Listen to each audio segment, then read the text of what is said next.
Hey guys, my name is Sean Paul. I'm out of Michigan, and I'm making this video because I'm watching all this stuff on the CPS movements all over, I guess, America. I started about 3 years ago getting on these web pages, kind of just for some parental alienation stuff I was going through here in Michigan.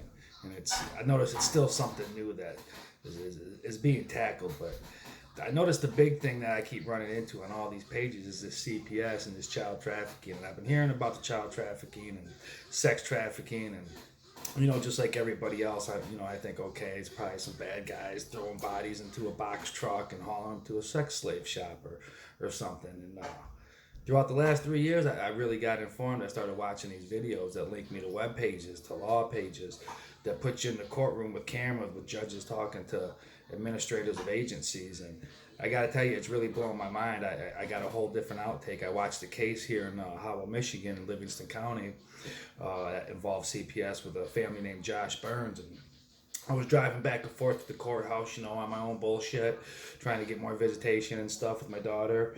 And I see them out there with signs protesting, and so I got right into the case. I got people in the area that are involved in law enforcement and in the legal system. So we're all talking about it and stuff, and it looks like the guy didn't do it. It looks like the evidence says he didn't do it. Looks like it was pretty insane. It was wild when everybody was following the story in the community, and it was a CPS case where CPS was called because the guy took his child to the hospital after a fall, and the doctor said that it's right in the report. Anybody could look it up in Livingston County, Howell, Michigan. Josh Burns, he had to move out of state just to get away from the harassment from the agency, and that was my first experience with it. It just seems like ever since then, I'm hearing these stories, and I got people sending me videos, and I'm on a whole different train. But it's like I can't help but be forced into what's going on with the child trafficking. I'm watching judges tell CPS administrators that their agents can't lie and fabricate evidence, and then I'm watching the administrators in the courtroom attempt to justify it. And they're putting all these numbers about how many children were taken from families and how much money was made off of these children and the incentives. It's and like most people would think, that one of these agencies are here to help children, and that's probably what they were intended to do. And I'm sure you do have some agents in there, and I've actually read some stories just recently on some of these web pages about somebody wanted to post that they had a great agent at CPS that went above and beyond, and I don't, probably find it on there if you want to find it, but so and these aren't the people that I think are being protested against. I think these are the heroes, and these are the people that after the investigations and indictments are through, these will probably be the people that they've already shown their true colors based on the information that's gathered now, because now these reports are coming to light, and they're saying that 80% and 70% in this state and that state were didn't have grounds to take the child, or was some kind of fabrication. And this isn't me. I'm not, I have no interest in this. This isn't me making this up. This is evidence you can find out yourself. These are cases that are happening right now. I mean, I'd be happy to send somebody the cases because I have them. I got them logged. I got people sending them to me. I mean, back to the point where I almost think it's like a movie, like it's fake. Like I can't believe that we're sitting here and we're in this place, and legislators aren't stepping up the game super quick, realizing where the child trafficking is coming from through the incentives. And I think the problem with what's going on, the feds getting involved and the feds taking over and investigating all these agencies and shutting them down and charging them, is because everybody's been running around like kind of laughing about how the feds pay the state this much to every time they take a kid. So it's like the feds are getting fucked over, and they're getting their money pretty much, illegally, extorted from the federal government out of the Social Security fund to this private agency that's proving through documentation that they've harmed a family or they did something wrong in the process. Now, it would be different if,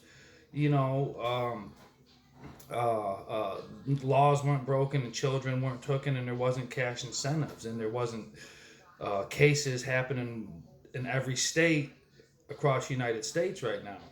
That I don't think we would be at this point, but I think it's to the point now where it's so ridiculous with the child kidnapping that parents are protesting, and what would you do if you were a parent? I have four sisters, I got aunts, I got nieces, I got a lot of females in my family, and I gotta tell you, I've heard more than one story about CPS coming to their house for an argument that they may have had, and the CPS worker was notified, or just really ridiculous, silly stuff where I thought it was funny, like a joke, and then they told me the same stories. They were threatened by the caseworkers and told that they were known for taking children, and just like shit that you wouldn't even believe, and I think that people want you to think, or these agencies want you to think, that they're only targeting people that are bad parents, drug users, and people that put their kids in a bad situation.